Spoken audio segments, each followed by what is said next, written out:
j'ai laissé le contrôle de traction activé. J'ai désactivé le wheelie control et waouh, waouh, waouh.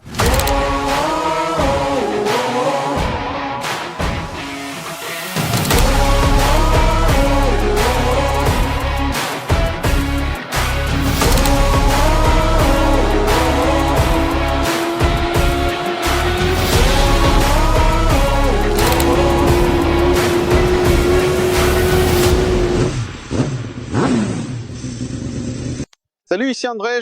Parlons d'un certain sujet, sport ou naked bike, parce que je suis en train de tester le 4 cylindres BMW, donc je vais rouler sur différentes motos. Vous aurez un sujet séparé sur la S1000RR et la M1000RR. Je ne sais pas dans quel ordre, alors cherchez-le simplement. Mais dès le début, j'ai eu cette idée de prendre la M1000R et de voir si je pourrais suivre la S1000RR ou tout simplement quelles seraient mes impressions. Puis, pour une session, je suis passé à la S1000R et il s'est avéré que c'est maintenant ma moto préférée sur le circuit de Cartagena. C'est de ça qu'il s'agit. À cet endroit, il n'y a en réalité qu'une seule ligne droite et sinon tu enchaînes simplement virage après virage, virage après virage et au final, c'est sur cette machine que j'ai pris le plus de plaisir. Pas seulement parce qu'on se penche à droite, à gauche plus facilement puisque tu as un guidon plus large, etc. Parce que le fait est que les angles d'inclinaison dans les virages, eh bien, j'en atteignais de meilleurs et il ne s'agit pas de jouer avec l'angle, mais du fait qu'au milieu du virage, j'avais une vitesse plus élevée sur la S1000RR, justement à cause de la façon dont on peut se positionner sur cette machine. Donc, en ce qui concerne le plaisir, celle-ci a totalement gagné. Parce que cette machine n'est pas excessivement puissante. Nous savons que la S1000RR est une machine perfectionnée à l'extrême pour la conduite sur circuit.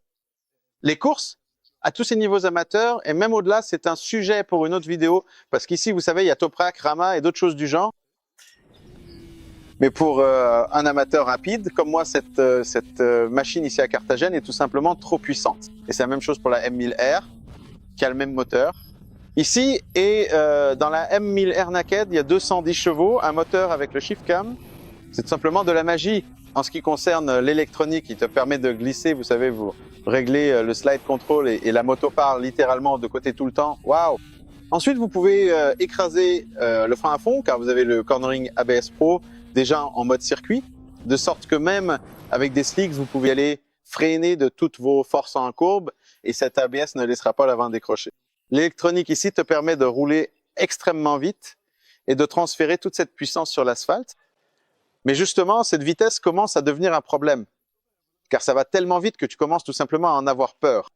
Cartagena est un terrain très exigeant et assez piégeux. Et ici, quand tu arrives avec ce long virage à droite puis à gauche, et que tu dois ouvrir complètement les gaz en quatrième et les maintenir, tu te dis « Oh non, j'ai pas envie de faire ça » parce que c'est tout simplement terrifiant, c'est vraiment grisant, mais au final, c'est surtout terrifiant. Et si on n'a pas de pneus slicks, parce qu'aujourd'hui, on n'avait pas de pneus slicks sur la S1000R et la M1000R, eh bien, j'étais un peu nerveux parce qu'il faut vraiment avoir une quantité extrême de grip, une adhérence maximale. Je suis monté sur celle-ci et cette machine a 170 chevaux, elle n'a pas de shift cam.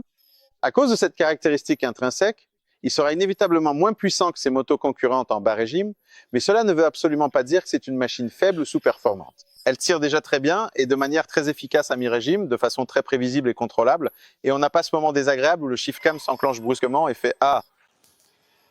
Tout simplement non, elle est très douce et avance de façon régulière. Vous savez, c'est quelque chose de très linéaire, pas excessivement puissant. C'est puissant, c'est vraiment une moto de 170 chevaux qui pèse 199 kg.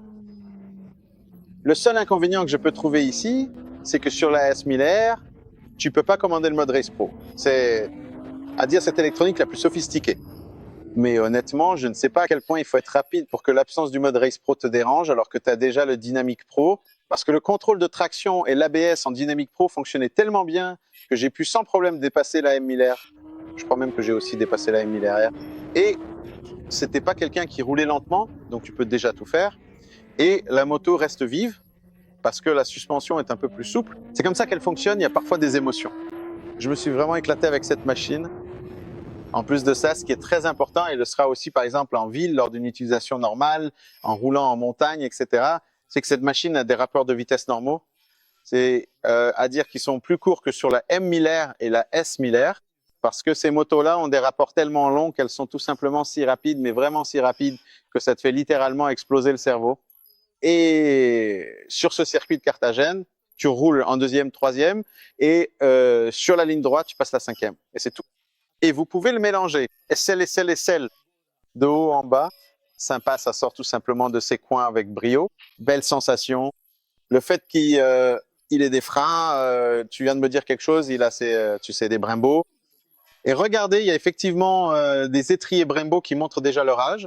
Une simple pompe de frein Nissin, et vous savez quoi? Ça fonctionne tout simplement. Ça ne chauffe pas, c'est pas progressif, c'est tout simplement suffisant, voire même très bon. Et toutes ces motos, parce qu'elles ont, vous savez, tous ces contrôles de wheeling et autres, celui-ci a bien sûr aussi le contrôle de wheeling, mais ici, si tu joues trop avec les réglages, tu te concentres tellement sur le fait que ça doit être sportif et que tout doit fonctionner parfaitement. Et ici, j'ai laissé le contrôle de traction activé. J'ai désactivé le wheelie control et waouh. À ce moment-là, la moto se soulevait à différents endroits sympas et ça me dessinait tout simplement un sourire sur le visage. Parce qu'avec cet autre réglage, je mets le wheelie control pour qu'elle ne se lève pas, parce qu'il faut bien sûr de la vitesse, il faut du temps. Au final, je ne sais pas encore, car j'ai pas vérifié les temps, combien j'ai fait sur la similaire, mais je vais être l'écrire ici ou l'ajouter plus tard, car il me semble que je n'ai pas roulé beaucoup plus lentement sur la similaire R que sur la similaire R. Bon, petite mise à jour rapide concernant les temps, car j'ai réussi à les vérifier. Et maintenant, attention, sur la similaire R, avec ses pneus Swing 2, c'est vraiment choquant qu'on puisse acheter cette moto avec de tels pneus. Je veux dire, pour la route, c'est super, mais sur circuit, c'était assez glissant. Mais j'ai fait 47.1, 1 minute 47.1 à Cartagena. Avec la M Miller qui est quelque part là, j'ai fait 1 minute 48,5 et avec celle-ci 48,9.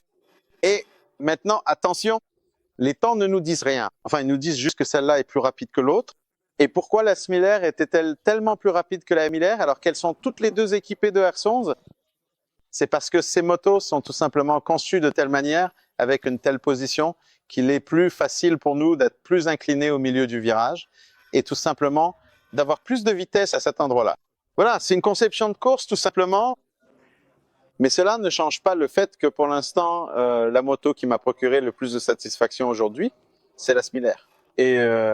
Et si tu dois acheter une moto dans le but de rouler sur route, de faire du tourisme ou des track days, je pense toujours que le plus important, c'est le plaisir et la satisfaction, parce qu'ici, tu ne te compares à personne. Ici, tu roules comme tu veux. Tu n'as pas besoin de te comparer aux autres sur d'autres sportifs. Donc, à mon avis, là où la satisfaction et le plaisir comptent, c'est celle-ci qui est aujourd'hui mon numéro 1. Non, même pas la Miller parce qu'elle est trop rapide, à moins que quelqu'un veuille rouler à 300 à l'heure sur les autoroutes. Mais ça, nous revenons au cinéma professionnel, même si je ne sais pas s'il est suffisamment professionnel. Je vous laisse donc avec une question. La Miller n'est-elle pas la plus grande concurrente de la Miller R? Parce que quand tu vas chez le concessionnaire, tu as une moto sportive, donc tu vas pour la Miller R, mais ensuite réfléchis à la façon dont tu vas l'utiliser. Est-ce que tu vas rouler avec en ville? Sur quel circuit vas-tu rouler? Parce qu'il se peut que tu te rendes compte que tu iras, tu es plus près de Swampchin, Białystok ou n'importe où ailleurs. Un circuit plus petit, donc il se peut que sur un circuit plus petit, tu prennes même plus de plaisir à rouler avec celle-ci. Il se peut que tu veuilles partir quelque part en mode tourisme.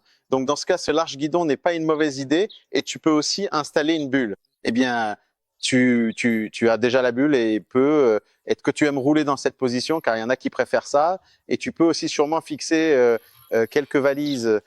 Alors, dites-moi, n'est-ce pas le cas que c'est Naked Bikes ultra perfectionné parce que c'est une moto perfectionnée à l'extrême en ce qui concerne le 4 cylindres en ligne, le cadre en aluminium, des valeurs traditionnelles, la suspension semi-active. Ouh, c'est un super engin. J'ai d'ailleurs hâte de le tester en comparaison avec la nouvelle Speed Trip 1200 RS, parce que ça va vraiment être un affrontement intense. Alors, dites-moi, est-ce que les Naked Bikes n'ont pas déjà beaucoup plus de sens que les motos purement sportives? Salut!